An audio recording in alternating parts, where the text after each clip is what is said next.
बिस्मिल्लाहिर्रहमानिर्रहीम जी, अस्सलाम वालेकुम। मैं हूँ मारिया अली, आप देख रहे हैं मेरा चैनल। सारा कसूर सिर्फ और सिर्फ मेरे ससुर का है। अगर वो ना हमें देखता तो ना इतना बड़ा बवाल खड़ा होता। उसने हमें पकड़कर रईस को मारने पर मजबूर कर दिया। 3 महीनों से जी ये गंदा खेल जारी था। 3 महीनों से मुलाकातों का सिलसिला जारी था। छोटे बच्चों के सामने बेडरूम तक रसाई और भी बहुत कुछ होता था। बच्चे बहुत अच्छे से जानते हैं कि कौन घर में आता था, कितनी बार आता था, और मामा उसको लेकर बेडरूम में जाया करती थी। आमना सच्चाई बताने लगी। रईस के दोस्त भी जो है वो अब सामने आ गए हैं। चैट और तस्वीरें मंजरेआम पर लेकर आ गए हैं और वो बोल रहे हैं कि अगर रईस गलत भी था तो इनको उसे इतनी बुरी मौत देने का कोई हक नहीं था। दोनों की शॉपिंग और डेटिंग जो है बड़े अरसे से चल रही थी। हमने खुद रईस के मोबाइल में इस लड़की को देखा है। बहुत सारे राज हैं अब जो खुलेंगे। आमना जो रोते हुए लोगों को बयानात दे रही है कि जी मुझे रईस ने कहीं का नहीं छोड़ा, तो ये अब लोग पूछ रहे हैं कि आपकी इज्जत आपके हाथ में थी। अगर आप शादीशुदा होने के बाद 3 बच्चों के बाद जो है अपने शौहर से तंग थी तो आप उससे तलाक ले सकती थी और उसके बाद अपनी नई जिंदगी शुरू कर सकती थी। लेकिन आपने ना अपने शौहर को छोड़ा, उसको भी धोखा दिया। आपने रईस के साथ चक्कर भी चलाया और उसको मौत के घाट भी उतार दिया। आज की वीडियो में जी बहुत तहलका खेज इंकशाफात होने जा रहे हैं। वीडियो को आखिर तक जरूर देखना है और अगर आपने अभी तक मेरे चैनल को सब्सक्राइब नहीं किया तो रिक्वेस्ट है कर दीजिए ताकि हमारी भी हौसला अफजाई हो और आपको भी बर वक्त वीडियोस मिलती रहें। डिलीवरी बॉय रईस के केस में जी ड्रामाई मोड़ तब आता है जब आमना का प्लान जो है रईस का दोस्त मुकम्मल तौर पर फ्लॉप कर देता है, उसको फेल कर देता है। रईस के पास 3 मोबाइल थे। अब लोग ये सवाल करें कि डिलीवरी बॉय के पास 3 मोबाइल कहाँ से आए, तो ये तो उसके फैमिली बता सकती है कि वो कितना कमाता था, क्योंकि अगर वो अच्छा खासा ना कमाता होता, कहीं और से भी उसके पैसे ना आते होते, तो ये मक्कार औरत डेफिनेटली उसको ना फांसती। वो शॉपिंग भी कराता था, खर्चे भी उठाता था और उसने 3 मोबाइल रखे हुए थे। आमना और फरहान का प्लान यही था कि तीनों मोबाइल्स ही गायब कर देंगे, इससे तमाम सबूत जो है वो मिट जाएंगे। अब आमना को ये नहीं पता था कि तीनों में से किस मोबाइल पर वो मुझसे वीडियो चैट्स करता है, वीडियो कॉल्स करता है, और उसने ये भी नहीं सोचा था कि उसने स्क्रीनशॉट्स लिए होंगे जब ये उससे वीडियो कॉल पर बात करती है। तो बहुत सारी चीज़ें होती हैं। आप अगर कुछ गलत करेंगे तो डेफिनेटली कर्मा जो है वो आपके आगे भी चीज़ें लेकर आएगा। मेरा तो इस पर यकीन है कि अगर हम किसी के लिए गड्ढा खोदते हैं तो उसमें हम ज़रूर गिरते हैं। ये कर्मा जो है ना, ये रिटर्न पॉलिसी वाला है, ये बड़ी जल्दी आ जाता है और अल्लाह सब करतूत सामने लेकर आ जाता है। रईस एक 22 साल का नौजवान था और लाहौर में रहता था, कोरियर कंपनी में काम करता था। उसके दोस्त भी बहुत ज़्यादा थे, फैमिली भी थी, दोस्त भी थे। रईस अपने कुछ दोस्तों को ना सिर्फ आमना के बारे में बता चुका था, बल्कि कई बार आमना की वीडियो और तस्वीरें जो हैं वो रईस के मोबाइल पर उसके दोस्त देख भी चुके थे, क्योंकि हर वक्त उससे बात करता रहता था। उनको लगा कि ये भाभी से बात कर रहा है। उन्होंने, वो कहते जी हमने मोबाइल छीना तो आगे से इसकी जो है वीडियो और तस्वीरें मौजूद थी और हमने इस खातून को देखा हुआ था। अब देखें क्या कह रही है। 5 to 4 मंथ से वो परेशान कर रहा था, मेरी से कोई बात नहीं होती थी। मैसेजेस होते थे उसके काफ़ी ज़्यादा, हेलो के, हाय के, और इसके अलावा इश्क हो गया, शादी करनी है, इस तरह के गंदे किस्म के ग्रुप्स में ऐड करता था।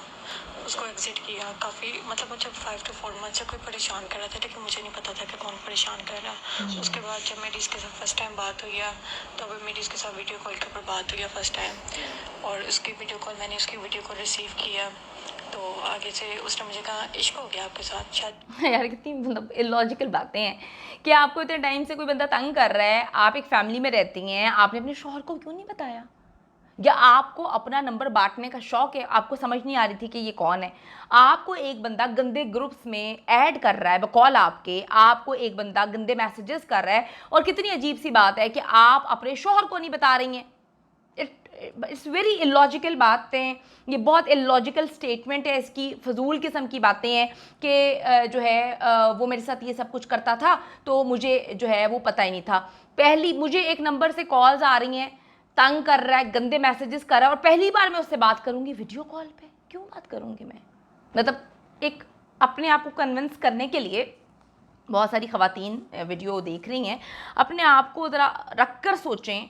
अल्लाह ताला इसकी जगह किसी को भी ना रखें, लेकिन फिर भी आपको कोई परेशान कर रहा है, इतना तंग कर रहा है, गंदे ग्रुप्स में ऐड कर रहा है, उसके बाद आप उससे पहली बार बात करेंगी, वीडियो कॉल पे बात करेंगी, आप लानत नहीं डालेंगी, आप उसको ब्लॉक करेंगी, आप क्यों उससे वीडियो कॉल पे बात करेंगी?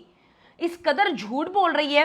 रईस का दोस्त है उसामा, उसने बताया है कि वो रईस के साथ उसी कोरियर कंपनी में काम करता है। आमना के साथ रईस की दोस्ती थी और उसामा ने खुद कई बार दोनों को बात करते हुए देखा था। उसामा ने बताया कि मुझे नहीं पता था कि ये लड़की कौन है, सिर्फ इसकी शक्ल देखी हुई थी। रईस के कत्ल के बाद सोशल मीडिया पर जब मैंने देखा तो याद आया कि इस लड़की के साथ तो बड़े अरसे से रईस जो है कई महीनों से बातें कर रहा है, दोनों का चक्कर चल रहा था।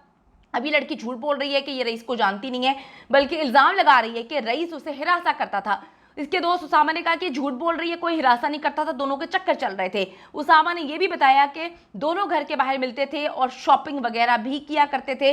रईस के एक और दोस्त ने भी कंफर्म किया है कि रईस की आमना से दोस्ती थी, लेकिन दोनों का शादी का कोई प्लान नहीं था। आमना अपने शौहर से तंग थी, लेकिन पता नहीं उसका शौहर भी क्यों उसके हाथों ब्लैकमेल हो रहा है और सारे की सारा जो गंद है अपनी बीवी का वो अपने ऊपर डाल रहा है। आमना खुद भी इकरार कर चुकी है कि उसका शौहर फरहान सुबह काम पर जाता था और रात को वापस आया करता था। उसके ससुर नीचे वाले पोर्शन में रहते थे और 8 साल बेटी जब ट्यूशन पढ़ने जाती थी तो आमना रईस को अपने बेडरूम में ऊपर वाले पोर्शन पे बुलाया करती थी। ये सिलसिला 1-2 दिन से नहीं चल रहा था, ये सिलसिला महीनों से चल रहा था कि अचानक एक दिन ससुर ने जो है वो छापा मार कर आमना और रईस को जो है काबिल एतराज़ हालत में देखा और उन दोनों को पकड़ लिया। ससुर ने अपने बेटे को वीडियो कॉल जो है मिला दी, जिसके बाद फरहान ने आकर आमना को तशद्दुद का निशाना बनाया और घर से निकाल दिया। आमना ने जी माफिया मांगकर सुलह कर ली और यकीन दिलाया कि वो खुद अपने हाथों से अपने आशिक रईस को जो है वो सजा देगी और उसको कत्ल कर देगी। फरहान के साथ मिलकर दोनों ने प्लान बनाया और रईस को धोखे से घर बुलाकर बेदर्दी से उसको कत्ल कर दिया। ना से बेदर्दी से उसको कत्ल किया बल्कि उसको जिंदा जलाया गया। इस कदर बुरी हालत में उसकी लाश थी कि देखने वाले कहते हैं कि रूह काम गई कि इतनी खौफनाक अजियतनाक मौत जो है वो किसी को देना क्या सही है। अब कुछ लोग मैसेजेस कर रहे हैं कि जी इस आदमी का यही अंजाम होना चाहिए था, ये उस औरत के साथ चक्कर उसने चलाया। देखें सज़ा और जज़ा का फ़ैसला हमारे हाथ में नहीं है। एक सिस्टम होता है, एक मुल्क होता है, उसके कवानीन होते हैं और हम सबको उसकी पासदारी करनी चाहिए। अगर आपको लगता है कि आपको कोई तंग कर रहा है तो पुलिस स्टेशन में जाएं। मुख्तलिफ ऐप्स बनाई हुई हैं, उसके ज़रिए जो है आपको हिरासा अगर कोई करेगा, FIA भी आपकी मदद करेगी। मतलब इतना झूठ ना बोलें ना कि जो डाइजेस्ट ना हो पाए। आप एक तरफ ये सोचें कि वालिदैन का एक बेटा ज़िंदा जला दिया, आप ये डिसाइड नहीं कर सकते कि किसको आपने कितनी सज़ा देनी है और किसको आपने अजियतनाक मौत देनी है। एक औरत अपनी मर्ज़ी से किसी के साथ अफेयर चलाती है, उसके साथ शॉपिंग करती है, उसके साथ वीडियो कॉल्स करती है, उसके साथ गलत नाजायज़ किस्म के मरासिम बनाती है। एक बंदे की अपनी मर्ज़ी से किसी के साथ कोई भी बंदा, चाहे मर्द हो या औरत हो, वो कोई ताल्लुक़ नहीं बना सकता जब तक दोनों साइड से जो है रजामंदी ना हो।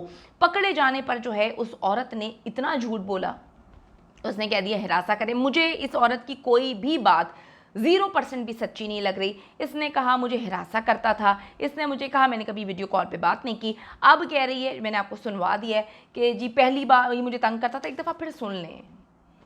5 to 4 मंथ से वो परेशान कर रहा था, मेरी से कोई बात नहीं होती थी। मैसेजेस होते थे उसके काफ़ी ज़्यादा, हेलो के, हाय के, और इसके अलावा तो आप ब्लॉक क्यों नहीं करती थी? शादी करनी है इस तरह के आप मज़े ले रही थी उसके मैसेजेस ग्रुप्स में ऐड करता था।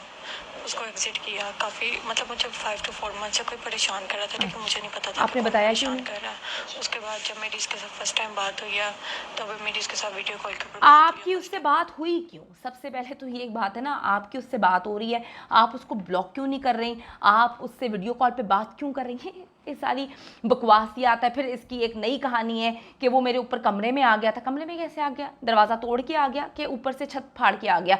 कमरे में आ गया, 10 मिनट तक मेरी बॉडी आगे पीछे हाथ लगाता रहा, फिर मेरे ससुर आए तो वो भाग गया। ये बड़ी इलॉजिकल बातें हैं, बकवास है, झूठ है। एक और झूठ इनका जो है, जो मुझे डाइजेस्ट नहीं हो रहा, इसको कत्ल करने से 10 दिन पहले जो है इन्होंने कहा कि जी वो 5 लाख रुपया लेकर भाग गया और इसका जेवर लेकर भाग गया। तो भाई 10 दिन पहले एक आदमी चोरी करके भाग गया, आपको पता भी है कौन चोर है वो। उसके बाद आपने पुलिस को क्यों नहीं बताया?